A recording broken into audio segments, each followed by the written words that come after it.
I'm very happy that you work with Chennai super Kings. But எங்க எனக்கு ரொம்ப காண்டுனா உங்களோட 3 வருஷம் பர்த்டேவை நீங்க தோனி கேக் வெட்டி கொண்டாடிருக்கீங்க. அதுதான் கொஞ்சம் கடுப்பா இருக்குது. ஆமா. மார்ச் 7th ஆனா 7 எனக்கு இந்த இதெல்லாம் பிடிக்கும். இந்த டெஸ்டினி இதெல்லாம் 7th வந்து நான் பொறந்தேன்.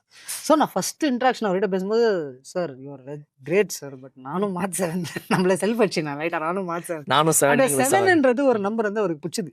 இது என்னவோ. ஸோ அந்த இன்ட்ராக்ஷன் நல்லா இருந்தது. கிரிக்கெட் தவிர நிறைய இன்ட்ராக்ஷன்ஸ் வந்து அவரோட வந்து நான் வேற ஆங்கிள்ஸ்லாம் பேசியிருந்தேன். வேற எதுவும் அம்மாவோட விஷயம் நிறைய விஷயம் நடந்தது. மூவிஸ் என்னென்னவோ பேசியிருந்தோம். அப்போ 7th it happen to be my birthday அன்னைக்கு ஃபர்ஸ்ட் டேவே.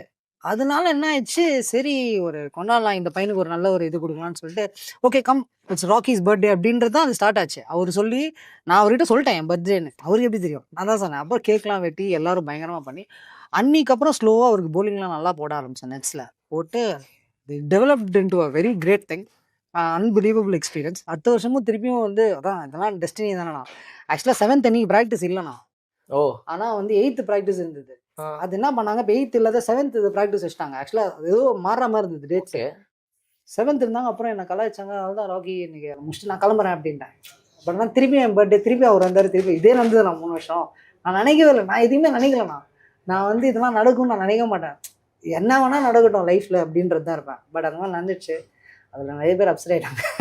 நான் சொல்றேன் திருப்பி எல்லாருக்கும் நடக்கணும்னு தான் எனக்கு ஆசை.